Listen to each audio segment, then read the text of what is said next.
Work at home ആയാലും work at studio ആയാലും സിസ്റ്റത്തിൽ നിന്നും കണ്ണെടുക്കാതെ ദിയയിരിക്കും. മുഖത്ത് പാടി വരികയോ കണ്ണിന് ക്ഷീണമോ തോന്നില്ല. ജെസൽ ഒപ്റ്റിക്കൽസിന്റെ അൺലിമിറ്റഡ് ഫ്രെയിമുകളിൽ നിന്നും മുഖത്തിന് അനുയോജ്യമായ കണ്ണടയാണ് ദിയ തിരഞ്ഞെടുത്തിരിക്കുന്നത്. തിരഞ്ഞെടുക്കാൻ യഥേഷ്ട മോഡലുകൾ, എല്ലാ പ്രമുഖ ബ്രാൻഡഡ് ലെൻസുകളുടെയും ഫ്രെയിമുകളുടെയും അതിശയിപ്പിക്കുന്ന കളക്ഷൻസ്, ഏറ്റവും കുറഞ്ഞ വില, മികച്ച വിൽപ്പനാനന്തര സേവനം. Jesal opticals, opposite TB hospital, Karivelippady, Kochi.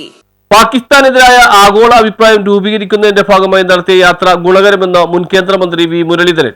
പാകിസ്ഥാനെതിരായ ആഗോള അഭിപ്രായം രൂപീകരിക്കുന്നതിന്റെ ഭാഗമായി നടത്തിയ യാത്ര ഗുണകരമെന്ന് മുൻ കേന്ദ്രമന്ത്രി വി മുരളീധരൻ. ഭീകരവാദത്തെ നയമായി കണക്കാക്കുന്ന രാജ്യമാണ് പാകിസ്ഥാൻ. രാജ്യസുരക്ഷയിൽ ഒറ്റക്കെട്ടായ നിലപാടിന്റെ ഭാഗമായാണ് പ്രതിപക്ഷാംഗങ്ങൾ യാത്രയിൽ പങ്കെടുത്തതെന്നും അദ്ദേഹം വ്യക്തമാക്കി. തീർച്ചയായിട്ടും പാകിസ്ഥാനെതിരായിട്ടുള്ള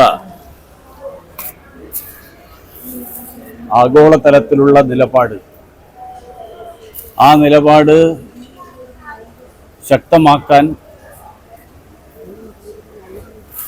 പാർലമെന്ററി സംഘങ്ങളുടെ പര്യടനം വളരെ പ്രയോജനപ്പെട്ടു എന്നുള്ളതാണ് ഇന്നലെ പ്രധാനമന്ത്രിയുമായിട്ടുള്ള കൂടിക്കാഴ്ചയിൽ എല്ലാ MP-മാരും അതുപോലെ പാർലമെന്ററി സംഘങ്ങളെ നയിച്ച നേതാക്കന്മാരുമൊക്കെ ചൂണ്ടിക്കാണിച്ചത്.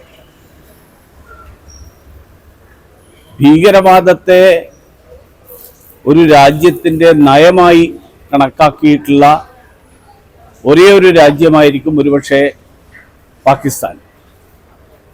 അങ്ങനെയുള്ള ഒരു രാജ്യത്തിനെതിരായിട്ട് ആഗോളതലത്തിൽ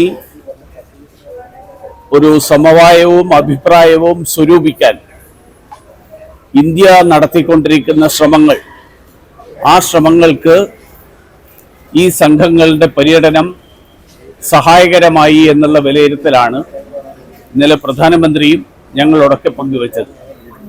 ആ നിലയിൽ ഭീകരവാദം ആഗോളതലത്തിൽ തന്നെ ചെറുക്കാൻ വേണ്ടിയിട്ടുള്ള ഒരു മുൻനിര പ്രവർത്തനമാണ് ഇന്ത്യ നടത്തിക്കൊണ്ടിരിക്കുന്നത്.